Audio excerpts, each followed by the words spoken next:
सभी को प्रातः वंदन। आज के इस वीडियो के अंतर्गत हम पत्रकारिता के प्रमुख प्रकारों पर प्रकाश डालने की कोशिश करेंगे। इसके अंतर्गत प्रस्तावना, पत्रकारिता के प्रमुख प्रकार और उपसंहार, इन तीन बिंदुओं पर आज हम चर्चा करने जा रहे हैं। तो पत्रकारिता के प्रमुख प्रकारों के अंतर्गत पहली है खोजी एवं अन्वेषी पत्रकारिता, दूसरी है आर्थिक पत्रकारिता, तीसरी ग्रामीण पत्रकारिता, चौथी विकास पत्रकारिता, पांचवी खेल पत्रकारिता, छठी व्याख्यात्मक पत्रकारिता, सातवीं संसदीय पत्रकारिता, आठवीं रेडियो पत्रकारिता, नौवीं विधि पत्रकारिता, 10वीं पीत पत्रकारिता, 11वीं महिला पत्रकारिता, 12वीं फोटो पत्रकारिता, 13वीं विज्ञान पत्रकारिता, 14वीं शैक्षिक पत्रकारिता, 15वीं सांस्कृतिक एवं साहित्यिक पत्रकारिता, 16वीं अपराध पत्रकारिता और 17वीं है राजनैतिक पत्रिका। इन सभी पत्रकारिता के जो प्रमुख प्रकार हैं, इन पर विस्तार से जानकारी हम आज के इस वीडियो में प्राप्त करने जा रहे हैं। सर्वप्रथम प्रस्तावना। पत्रकारिता जीवन का स्पंदन है। विभिन्न तरह के अनुभवों का उच्चतर संश्लेषण ही यह पत्रकारिता है। समय के पर्दों को लांघ कर यह घूस के रूप में नोटों का बंडल ले रहे हाथों को पकड़ती है, तो निर्लज्ज और निश्चिंत हो चुकी घाघ सत्ता को उसकी हैसियत की ओर इशारा भी करती है। पस्त और लाचार हो चुके व्यक्ति को जीवन के गर्भनाल से जोड़ती है। कुल मिलाकर इसका चरित्र विविधधर्मी और बहुआयामी है। आज यह अपने द्वितीय अभावमय निष्पक्ष तेवर के कारण आग का मौन दर्प हो चुकी है। राजनीति, समाज, धर्म, खेल, व्यापार, सूचना, शिक्षा, संसद के साथ साथ ग्राम्य समाज की छवियों का भी ध्वयांकन करती हुई यह दिखाई देती है। मानव जीवन के हर क्षेत्र से पत्रकारिता का संबंध रहा है। अपनी निर्भयता के कारण पत्रकारिता की लोकप्रियता बढ़ती जा रही है। जीवन की विविधता और संचार साधनों की अधिकता से पत्रकारिता बहुआयामी बनी हुई है। वह जनसमस्याओं से जुड़ी हुई है। समाचार पत्रों को जनता की संसद माना जाता है। इसीलिए पत्रकारिता को प्रजातंत्र का चौथा खंभा भी माना जाता है। वर्तमान युग की विशिष्टीकरण का युग है। यहाँ अनेकानेक घटनाएं घटती हैं। पत्रकारिता का क्षेत्र विशाल बनने से उसकी व्यापकता और भी बढ़ गई है। उसके अनेक रूप एवं प्रकार सामने आए हैं, जिनमें से कुछ प्रकार इस प्रकार हैं। सर्वप्रथम आर्थिक पत्रकारिता। तो मानव जीवन में अर्थ की काफ़ी अहमियत है। देखिए, काफ़ी महत्ता है। जैसे मुद्रा बाजार है, पूंजी बाजार, वस्तु बाजार, पंचवार्षिक योजनाएं, बैंक, ग्रामोद्योग, श्रम, बजट, राष्ट्रीय आय, उद्योग, व्यवसाय आदि पाठकों को आकर्षित कर रहे हैं। पत्रकारिता का विकास भी आर्थिक व्यापारिक गतिविधियों के संदर्भ में ही हुआ है। भारत का प्रथम अखबार हिक्कीस गज़ट 19 जनवरी 1780 को कलकत्ता से प्रकाशित हुआ। उसमें विज्ञापनों के साथ व्यापारियों की गतिविधियों की सूचनाएं भी प्रसारित होती थीं। अंग्रेजी व्यापारियों ने उद्योगों और बैंकों की स्थापना करके आर्थिक पत्रकारिता चलाई थी। सन 1928 में C.S. रंगास्वामी के संपादकत्व से इंडियन फाइनेंस पत्र प्रकाशित हुआ, जिसका संबंध केवल भारतीय व्यापारियों से था। 1943 में बिरला ने द ईस्टर्न इकोनॉमिक्स का प्रकाशन किया। टाइम्स ऑफ इंडिया समूहों से सन 1961 में द इकोनॉमिक्स टाइम्स का प्रकाशन हुआ था। श्री P.V. नरसिंह राव और श्री मनमोहन सिंह ने नई आर्थिक नीति अपनाने से निजीकरण, विदेशी निवेश और बहुराष्ट्रीय कंपनियों को बढ़ावा मिला। आर्थिक समाचारों को महत्ता मिलने से भारत की सभी भाषाओं में आर्थिक पत्रों का प्रकाशन शुरू हुआ, जिनमें India, business India, business today, business world, business time, financial express, रिसाला बाजार, उद्योग भारती, कारोबार, व्यापार आदि प्रमुख हैं। दूसरा प्रकार है ग्रामीण पत्रकारिता। भारत गांवों का देश होने से देश की 70% आबादी गांवों में ही बसी हुई है।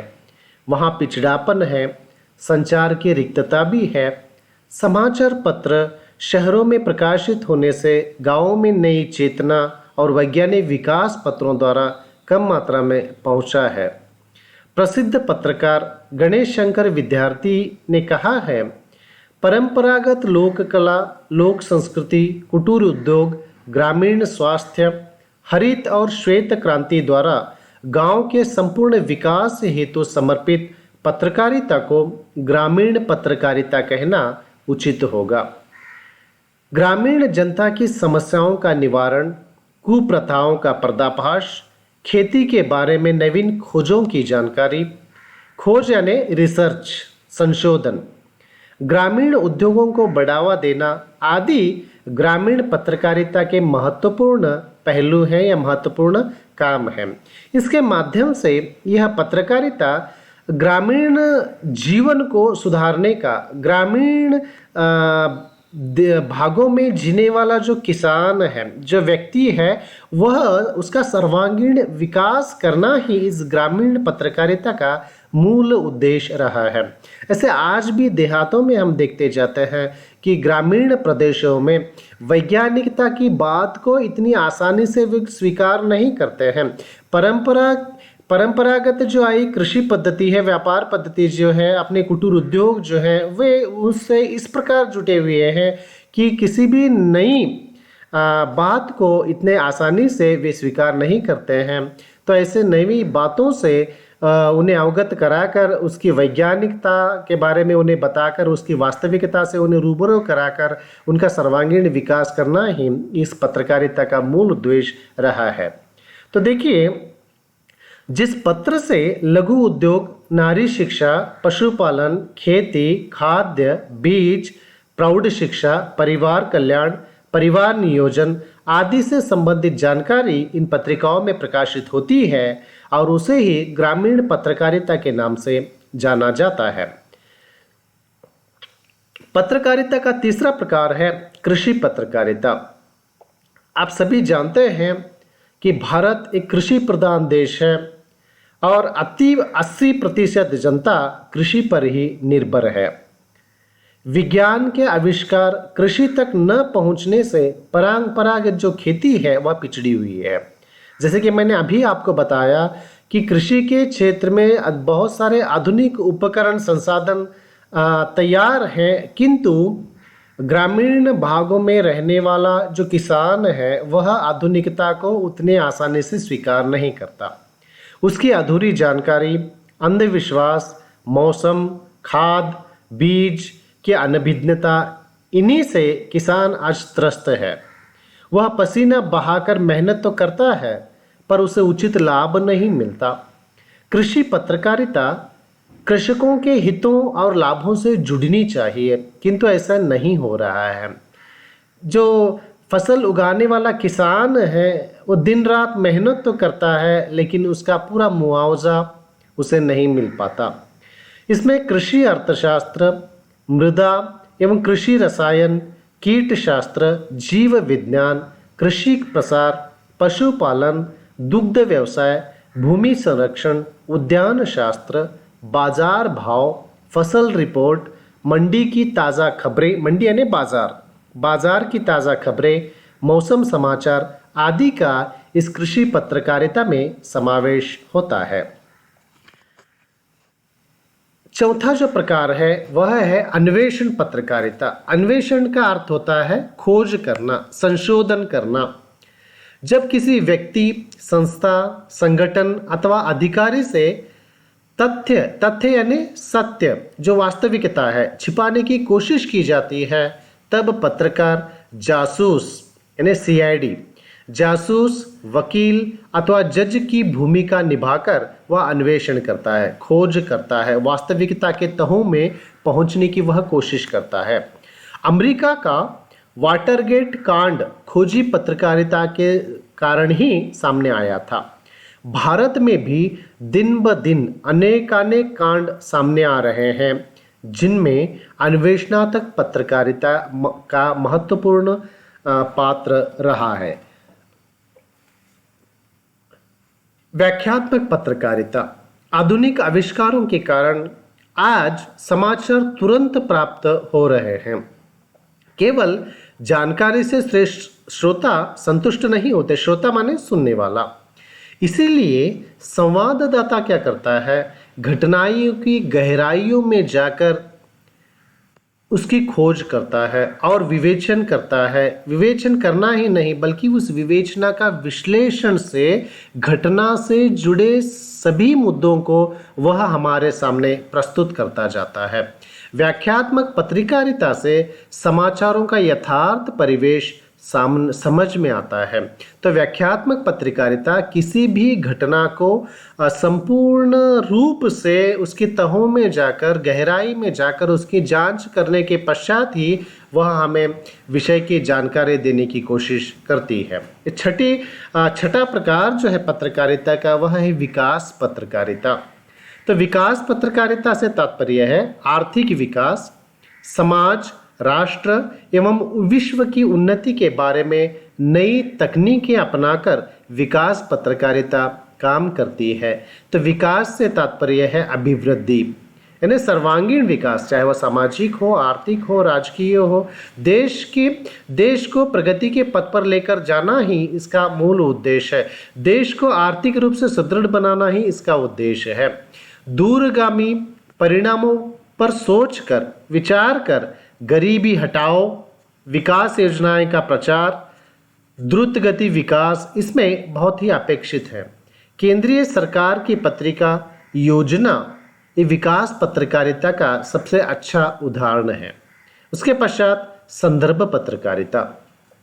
संपादक, स्तंभ लेखक, संवाददाता, प्रशासनिक अधिकारी इनके लिए लेख लिखते समय पत्र पत्रिका में पहले प्रकाशित सामग्री की आवश्यकता होती है।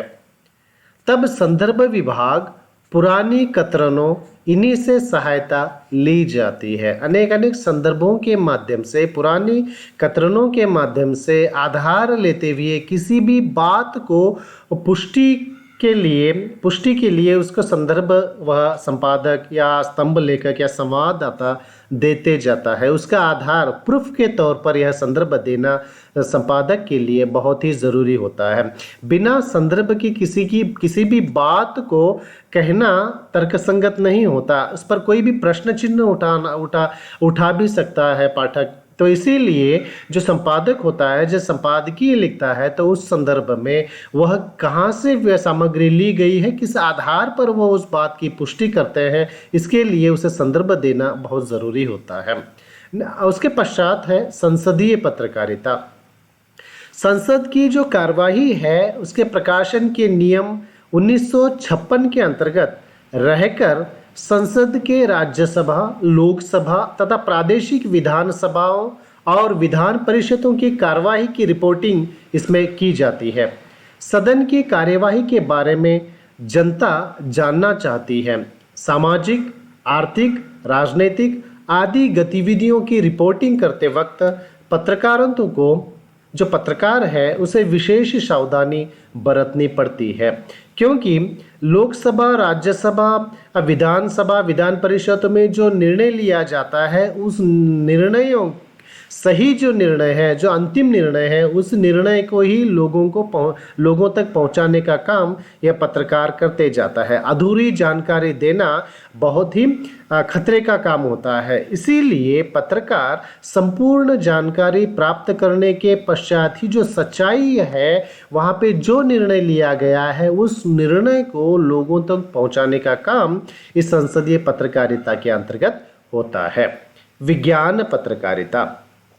आज विज्ञान का युग है, 21वीं सदी का जो युग है, इसे विज्ञान के युग से संबोधित किया जाता है। आज विज्ञान का जो प्रभाव है वह एक नहीं बल्कि सभी क्षेत्रों पर उसका असर आज हम देखते जाते हैं। विज्ञान की उपलब्धियों से उद्योग, कृषि, चिकित्सा, अभियांत्रिकी आदि से मानव जीवन सुख सुविधा से संपन्न बनाने के लिए विज्ञान पत्रकारिता आज काम कर रही है। विज्ञान प्रगति, विज्ञान कला, विज्ञान कीर्ति, विज्ञान जगत आदि पत्रिकाएं इस क्षेत्र में बहुत ही सटीक ढंग से वह काम कर रही हैं और इसके माध्यम से विज्ञान के क्षेत्र से जुड़ी हर जानकारी, विज्ञान के क्षेत्र में हो रहे नित्य नूतन जो संशोधन है, जो प्रगति है, जो आविष्कार है, जो संशोधन है, उसकी जानकारी लोगों तक पहुंचाने का काम यह विज्ञान पत्रकारिता करते जा रही है। रेडियो पत्रकारिता। रेडियो देश का सशक्त संचार माध्यम है। रेडियो की भाषा संक्षिप्त, स्पष्ट और सारगर्भित होती है और उससे जानकारी तीव्र गति से लोगों तक पहुंचती है और भारत के अधिकतर लोगों के पास एक सबसे सस्ता और सरल माध्यम अगर कोई है तो वह रेडियो है। तो रेडियो के ज़रिए घर बैठे बैठे ही भारत के लोग बहुत आसानी से भारत देश में चल रहे राजकीय, आर्थिक, शैक्षणिक आदि की जानकारी वह प्राप्त करते हैं।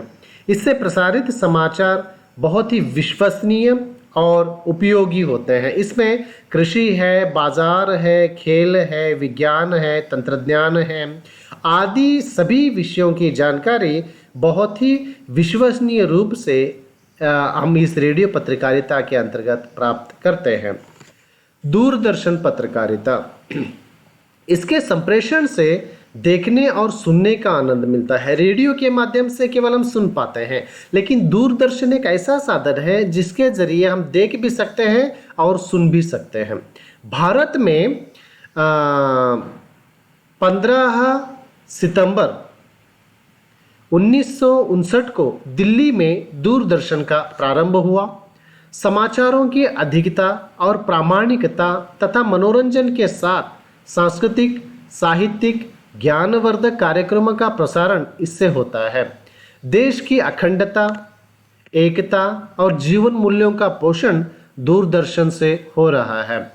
आज आप देखते हैं कि विश्व को दहला देने वाली, विश्व को सोचने पर मजबूर करने वाली, विश्व के लोगों को अपने ही घरों में 4 दीवारियों के बीच कैद करने वाली महामारी कोरोना के चलते आज सभी कार्य ऑनलाइन ही चल रहे हैं। साथ ही साथ आज दूरदर्शन के माध्यम से विद्यार्थियों को पाठ पढ़ाया जा रहा है। कोरोना की पल पल की जानकारी सामान्य लोगों तक पहुंचाने का काम यह दूरदर्शन पत्रकारिता करते जा रही है। यहाँ तक कि जो हाई स्कूल के विद्यार्थी हैं, माध्यमिक के जो विद्यार्थी हैं, उन विद्यार्थियों के पाठों को भी संपन्नमूल व्यक्तियों के संदर्शनों के द्वारा उनके पाठों को विद्यार्थियों तक पहुंचाने का कार्य यह दूरदर्शन पत्रकारिता विशेषकर शिक्षा के क्षेत्र में इसकी बहुत अहमियत आज के दौर में हमें दिखाई दे रही है, जिसका लाभ बहुत सारे विद्यार्थी और दूरदर्शन पत्रकारिता के माध्यम से कृषि से संबंधित अधिक से अधिक वैज्ञानिक जानकारी भी दी जा रही है, जिसका लाभ आज किसान उठा भी रहा है। देखिए तो नेक्स्ट है फिल्मी पत्रकारिता।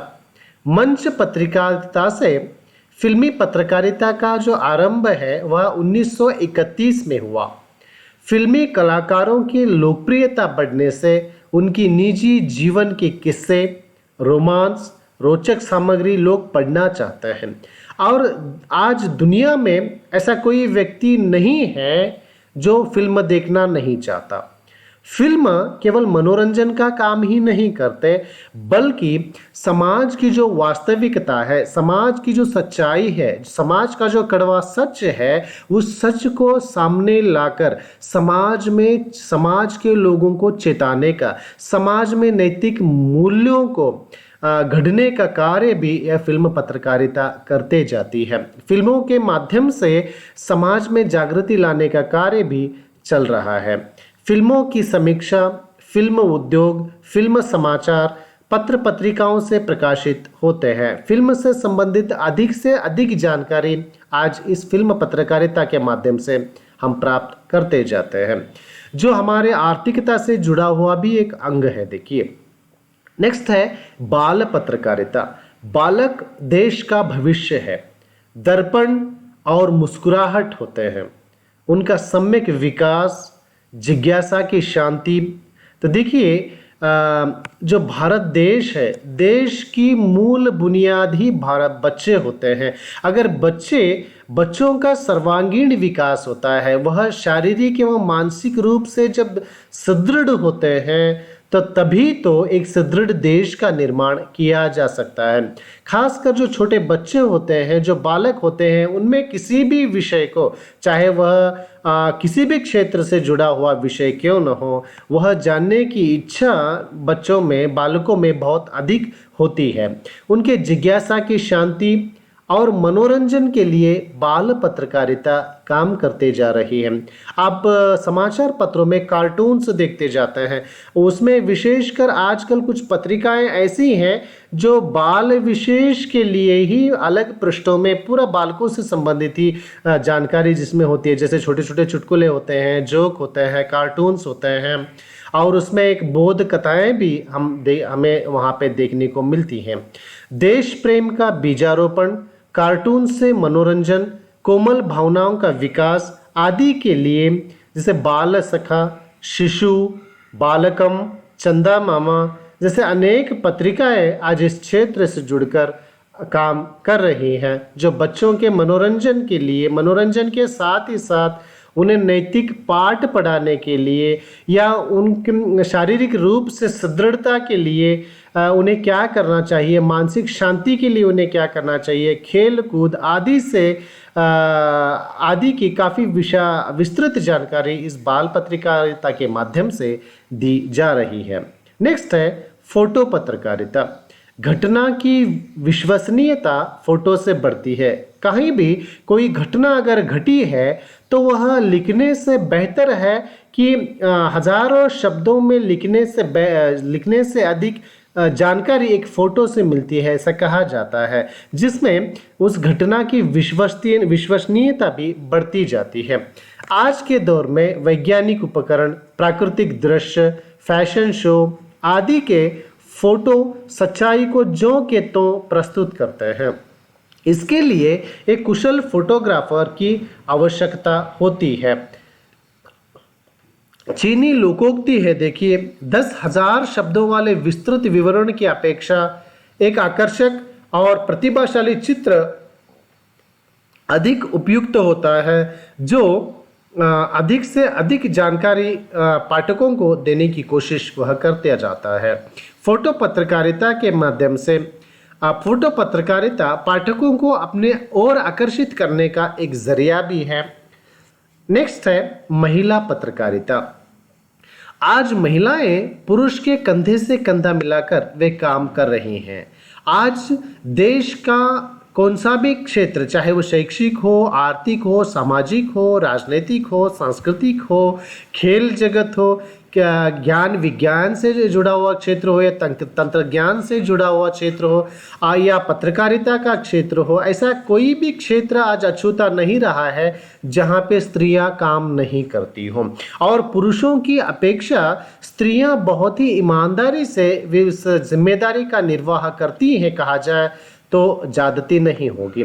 आज देखिए, शिक्षा है, विज्ञान, खेलकूद, हर एक क्षेत्र में वे पुरुषों से एक कदम आगे ही हमें दिखाई देती हैं। जैसे हमारे देश की परंपरा है, संस्कृति है, मनोरंजन है आदि के क्षेत्र से संबंधित जानकारी पत्रकारिता से हमें प्राप्त हो रही है। महिला पत्रकारिता से मनोरंजन, महिलाओं का मानसिक परिमार्जन, मानवीय पक्ष तथा सेक्स आदि का प्रकटन इन पत्रिकाओं के माध्यम से हो रहा है। महिलाओं से जुड़े हर एक पहलू का विवरण इन महिला पत्रकारिता के अंतर्गत दिया जाता है, जिसमें नगरों की अपेक्षा देहातों में रहने वाली जो स्त्रियां हैं वे स्त्रियां मानसिक रूप से या दैहिक रूप से वे उतनी जानकारी नहीं रख पाती जिसकी जानकारी महिला पत्रकारिता के माध्यम से उन्हें दी जाती है। विशेषकर नगरीय जीवन है, नगरीय जीवन बिताने वाली या कामकाजी जो महिला है उसे दोहरे तीहरे चौहरे पक्ष पर उसे काम करना होता है। एक तो घर की जिम्मेदारी होती है, बच्चों की शिक्षा दीक्षा लालन पालन होता है, उसके साथ ही साथ ऑफिस की कार्यालय की जिम्मेदारी होती है और यातायात के जो साधन है उसे जाना आना अनेक घंटों का उसे सफ़र करना पड़ता है। ऐसे अनेक मानसिक तकलीफ़ों से उसे गुजरना पड़ता है। उस मानसिक तकलीफ़ों से कैसे उभर कर अपनी जिम्मेदारी को निभाना है, इसकी जानकारी महिला पत्रकारिता के अंतर्गत दी जाती है। नेक्स्ट है खेल पत्रकारिता। खेल पत्रकारिता का क्षेत्र बहुत ही विशाल है। देखिए, मनुष्य खेल से वह जुड़ा हुआ है, बचपन से लेकर बुढ़ापे तक ऐसा कोई व्यक्ति नहीं है जो खेल को वह लाइक नहीं करता हो। स्वास्थ्य की दृष्टि से खेल का महत्व बहुत ही असाधारण है। देखिए, इसीलिए तो कहा गया है कि sound mind is a sound body. अगर देह सुदृढ़ है तो ही सुदृढ़ मानसिकता उसके मस्तिष्क में पल सकती है। इसके लिए शरीर को दृढ़ बनाना है तो उसके लिए खेलना बहुत ही ज़रूरी है। जनता की आंखें खिलाड़ियों के खेल और उनकी योग्यता पर लगी हुई होती हैं। आज आप देखते हैं क्रिकेट एक ऐसा खेल है जिसके लिए लोग घर का सभी काम काज छोड़कर, यहाँ तक कि ऑफिस में काम करने वाले कर्मचारी भी छुट्टी लेकर वह क्रिकेट देखते हुए बैठ जाते हैं। तो स्थानीय खेल से विश्व प्रतियोगिताओं तक के समाचार खेल पत्रकारिता के अंतर्गत जानकारी उसमें दी जाती है। स्वयं मैदान में जाकर जो समाचार इकट्ठे किए जाते हैं वे बहुत ही महत्वपूर्ण होते हैं। खेल समाचारों के साथ खेल का स्तर, खेल की स्थिति, टीम का चयन, खिलाड़ियों की कमियां, दोष, खिलाड़ियों का मनोबल बढ़ाना आदि का काम इसमें होता है। देखिए, खेल की स्थिति कैसी होती है, खेल का स्तर क्या होना चाहिए, टीम का चयन किस प्रकार किया गया है, खिलाड़ियों की कमियां कौन सी हैं, उसमें उन्हें खामियां कौन सी हैं, साथ ही साथ कौन सा खिलाड़ी किस प्रकार का वह खेल खेलता है, और खिलाड़ियों के मनोबल को बढ़ाने का काम भी यह खेल पत्रकारिता करते जाती है। उनके कार्यों की प्रशंसा भी इस खेल पत्रकारिता में की जाती है। नेक्स्ट है आध्यात्मिक पत्रकारिता। भारत देश धर्मपरायण और ऋषियों और दार्शनिकों का देश माना जाता है। अध्यात्म से मानव को शांतिपूर्ण जीवन की प्राप्ति होती है। आध्यात्मिक पत्रकारिता से षड्रिपुओं का नाश होकर अनेक समस्याओं का समाधान इसमें प्राप्त होता है। जीवन के रहस्यों को जानने का मूल मंत्र आध्यात्मिक पत्रकारिता है। अध्यात्म का अर्थ है, देखिए, आत्मा और परमात्मा से जुड़े हुए विषयों की जिसमें चर्चा होती है उसे आध्यात्म पत्रकारिता कहा जाता है। नेक्स्ट है सर्वोदय पत्रकारिता। सर्वोदय पत्रकारिता के अंतर्गत जाति पाति, राग द्वेष, भेदभाव आदि से हटकर, जैसे महात्मा गांधी, विनोबा भावे ने समाज सेवकों को लेकर समाज की जैसे मदर तेरेसा है आदि ने जो समाज की सेवा की। सर्वोदय पत्रकार व्यक्तिगत राग द्वेष त्याग करता है। महात्मा गांधी जी ने मेरी जिंदगी मेरा संदेश है, मेरी जिंदगी ही मेरा संदेश है, मैं अपना पत्रकार व्यक्तित्व सामने लाया था। हरिजन, नवजीवन, खादी जगत, ग्राम राज, हरिजन सेवा आदि पत्रिकाएं इस क्षेत्र में अपना योगदान दे रही हैं और बहुत ईमानदारी के साथ वह अपने कर्तव्य की परिधि में कार्य करती हुई हमें नजर आ रही हैं। नेक्स्ट है वृत्तांत पत्रकारिता। आकाशवाणी और दूरदर्शन के माध्यम से लोकसभा, विधानसभा, मेला, उत्सव आदि का आंखों देखा जो हाल है, वहाँ के जो आंखों से जो वास्तविकता को देखते हैं, जो सच्चाई को हम देखते हैं, उस हाल को इसमें प्रकाशित किया जाता है। इसके लिए आवाज़ की गुणवत्ता, निष्पक्षता, घटना का ज्ञान और उत्तरदायित्व का बोध पत्रकार के लिए बहुत ही आवश्यक होता है। इसमें सामाजिकता का बोध प्रधान रहता है। नेक्स्ट है साहित्यिक पत्रकारिता। साहित्य समाज का दर्पण होता है, ऐसे कहा जाता है। पत्रकारिता साहित्य संप्रेषण का उत्कृष्ट माध्यम है। साहित्यिक पत्रकारिता एक रोचक क्षेत्र है।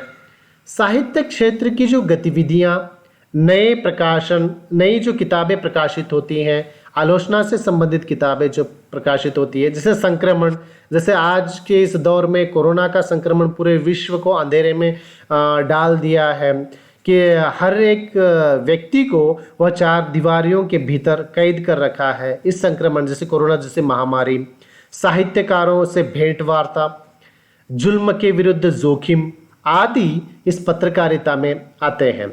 कवि वचन सुधा, जैसे भारतेंदु हरिश्चंद्र की पत्रिका कवि वचन सुधा है। पीयूष, प्रवाह, विशाल भारत, कादम्बिनी आदि पत्र पत्रिकाओं ने इस क्षेत्र में विशिष्ट भूमिका निभाई है।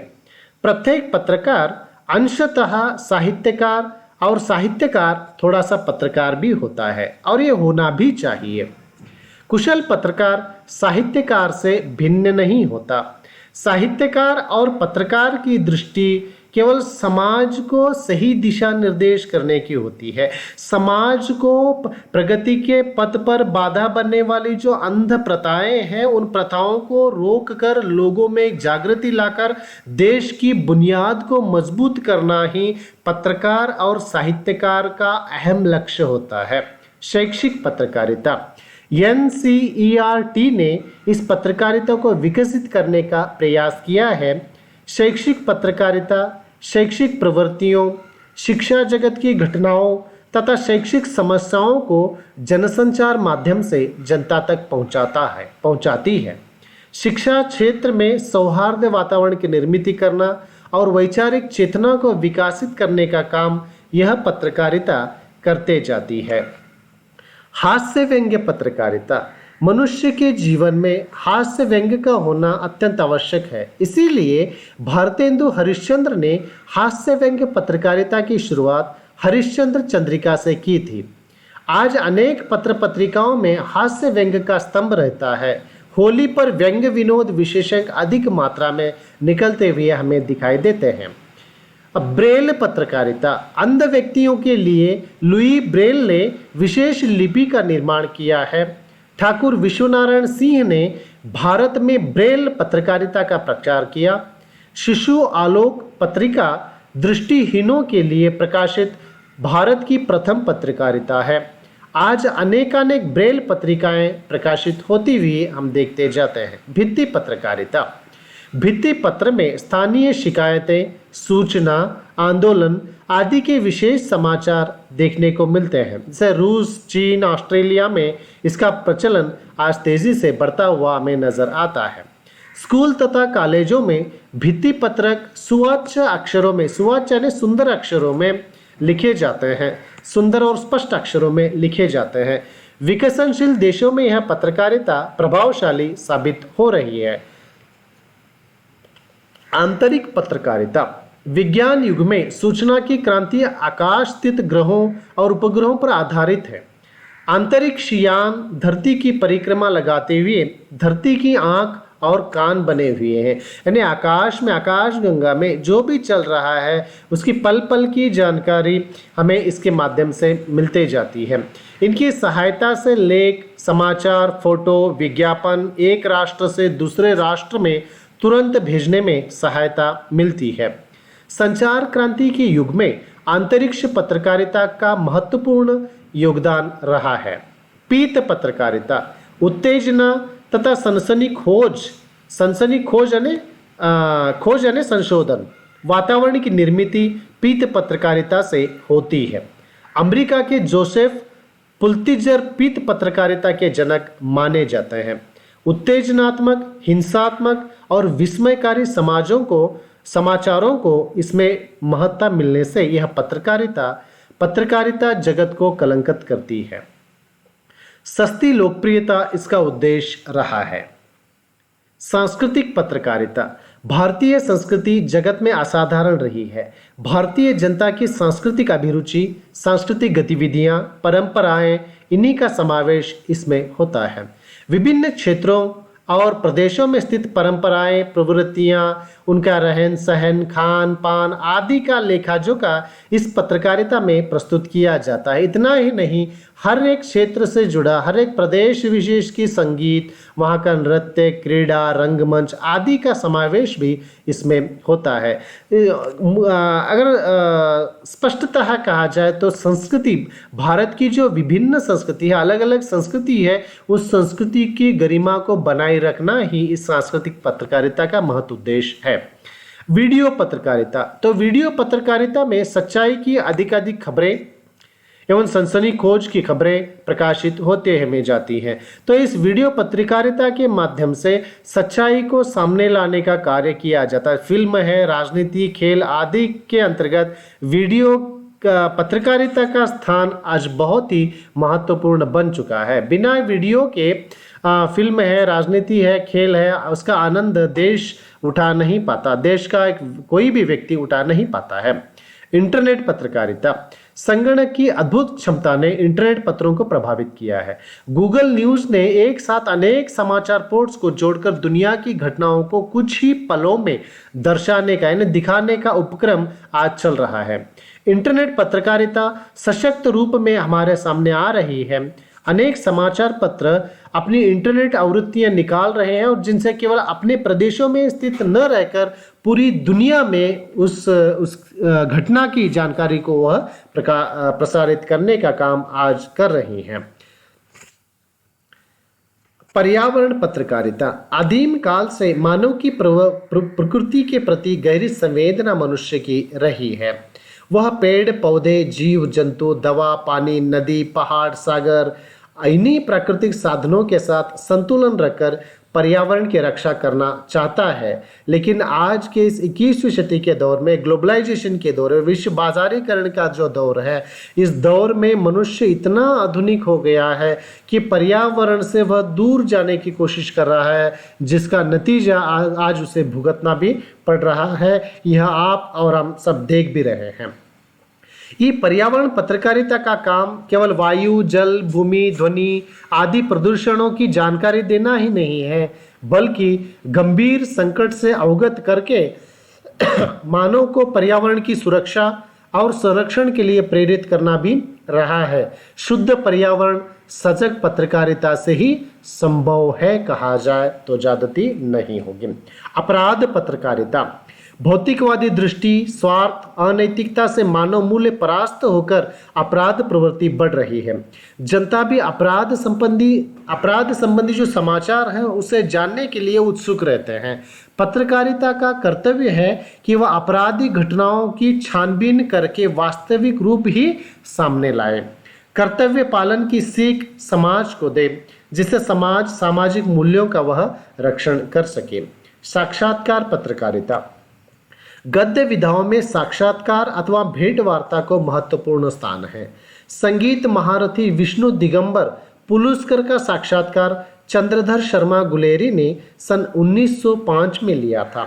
यह हिंदी का पहला साक्षात्कार समालोचक जो एक मासिक पत्रिका है उसमें प्रकाशित हुआ था।